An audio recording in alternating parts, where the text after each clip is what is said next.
Bueno, pues acabando ya, ¿no? Esto del nivel morfológico. Noveno vídeo, nada, para cerrar el tema, porque queda muy poquito. Vemos los tipos de palabras según la estructura morfológica que tienen, es decir, según los procesos de formación de palabras que han intervenido para formar esa palabra, y cerramos un poquito con algunas palabras de práctica, ¿vale? Tipos de palabras según su estructura, muy fácil.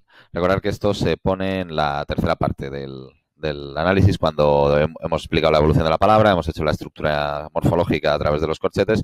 En la tercera parte clasificamos la palabra y decimos, pues esto es un sustantivo derivado o esto es un verbo parasintético. Bueno, pues esto es lo que tenéis que poner. Evidentemente, no tiene ninguna dificultad si hemos entendido los procesos de formación de palabras que hemos estado viendo hasta ahora. Las palabras pueden ser, en este sentido, simples, solo tienen el lexema, como tenéis ahí, por ejemplo, casa, o el lexema y algo de flexión, ¿veis? Gatos o flexión verbal, haremos, pero solo lexema y flexión, como mucho. Pueden ser derivadas si ha intervenido un proceso de derivación. Ahí tenéis casita, ¿no? Uno de los apreciativos, que recordar que son los únicos morfemas derivativos que no cambian la categoría de la base, aunque se adjuntan detrás. Desharemos, ahí tenéis el mismo que teníamos arriba, pero como aquí hay derivación, desharemos, pues esta es una palabra derivada. Despreocupadamente, cuando intervienen varias derivaciones, sin problema, sigue siendo derivada. Recordar que despreocupadamente, aunque tiene un prefijo y varios sufijos, ¿no? El del participio, el adverbio en mente, se considera también derivada porque ahí no ha habido parasíntesis. No hay parasíntesis cuando hay prefijos y sufijos, sino cuando los prefijos y sufijos, recordar, se añaden a la vez en un único proceso de formación de palabras. Por ejemplo, intoxicar, que a partir de tóxico no existe ni el adjetivo intóxico, eso es intóxico, ni el verbo toxicar, por tanto, necesito formar por parasíntesis con el prefijo y el sufijo a la vez.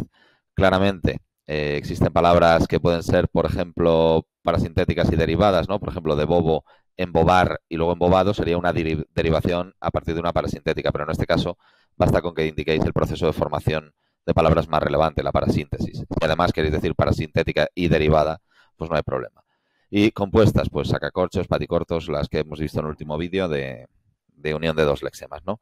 Existen otros procesos de formación de palabras, como las siglas, los acrónimos, los apócopes, aféresis y síncopas, que conviene que echéis un ojo. Yo no voy a entretenerme con ellos, pero sí conviene que conozcáis al menos en qué consisten. Vamos a ver algunos ejemplos, ¿no?, de análisis morfológico resuelto. Tenéis aquí, por ejemplo, tranquilizasen.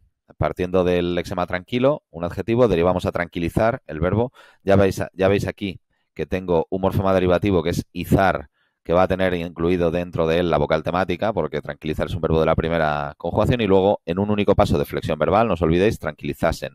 No hago tranquilizase para el tiempo, aspecto y modo y luego tranquilizasen para el número y persona, sino que en la flexión verbal lo hago todo a la vez. No así en la flexión nominal, como veremos luego en algún ejemplo. Ahí tenéis la estructura en corchetes. Tenemos tranquilo, el lexema.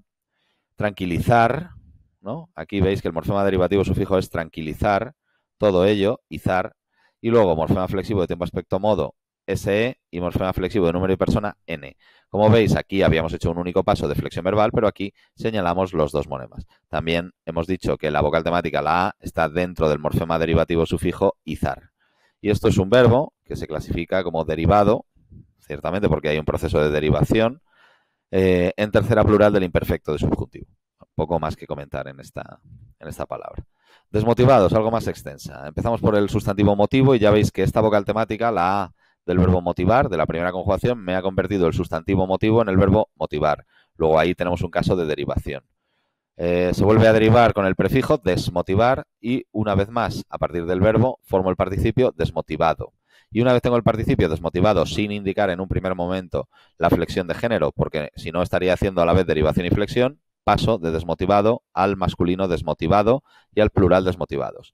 Ya veis que hay dos pasos para la flexión nominal en nombres y adjetivos, mientras habíamos visto un único paso para la flexión verbal un poco antes. Dos pasos señalamos en la flexión nominal, uno en la verbal. En corchetes, motivo. Luego el siguiente paso era motivar, lo tenéis aquí en el siguiente corchete, motivar. El siguiente paso era desmotivar, este corchete, desmotivar. Y por último, desmotivado, pero evidentemente la flexión la separo con guiones en el último de los corchetes, ¿no?, que he añadido. Y la tenéis ahí. Repito, motivo, motivar, desmotivar y luego desmotivados, el derivativo, que es la D que forma el participio, pero luego los dos flexivos O y S, que me forman la flexión del adjetivo, ¿no? Bueno, en este caso participio.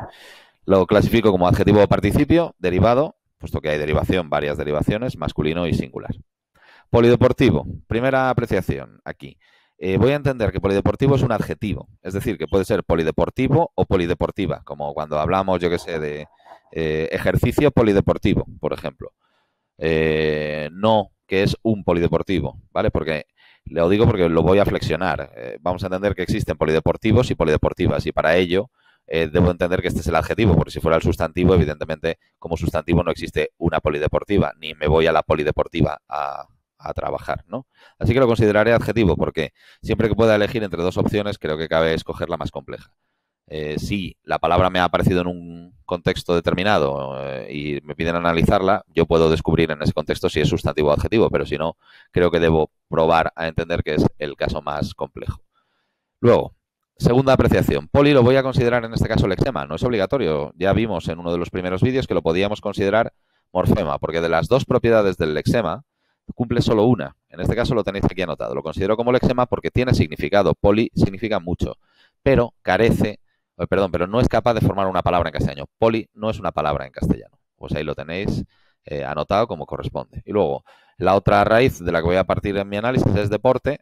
Tengo que derivar de deporte a deportivo, porque si no, no podría formar polideporte ahí, no podría componer polideporte porque no existe.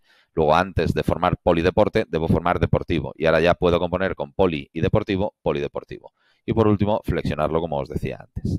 Ahí tenéis el análisis en corchete. Recordar que en un compuesto, como en este caso lo he hecho como compuesto, ponéis uno de los lexemas, el otro su derivación en este caso, que es este caso de deportivo, y por último, cuando quiero englobarlos indicando la composición, meto todos en un lexema que los engloba, que son este y este. Adjetivo, compuesto, masculino y singular. Recordar que habíamos dicho que lo íbamos a analizar como adjetivo. También en realidad en cualquier examen nos darían una corrección buena. Si lo hubierais analizado como sustantivo, pues que la palabra en realidad puede ser ambas cosas. Destrozaron. Partimos de trozo como lexema y, bueno, muchos habéis considerado aquí que de trozo se hace parasíntesis para formar destrozar, pero realmente existe destrozo. No yo destrozo del verbo destrozar, sino un destrozo. Se hizo un destrozo, por tanto, de trozo se puede derivar perfectamente a el sustantivo destrozo. De destrozo al verbo destrozar con la vocal temática que ahí tenéis y luego ya flexionar como verbo, o nuevamente en un único paso como corresponde a los verbos. Ahí lo tenéis. Trozo, destrozo, destrozar y luego añado orón como la terminación de número de tiempo, aspecto, modo, número y persona del pretérito perfecto de indicativo. Y ahí lo tienes, verbo en tercera plural del pretérito perfecto. Y con esto sí que sí hemos acabado la morfología, poco más que comentar.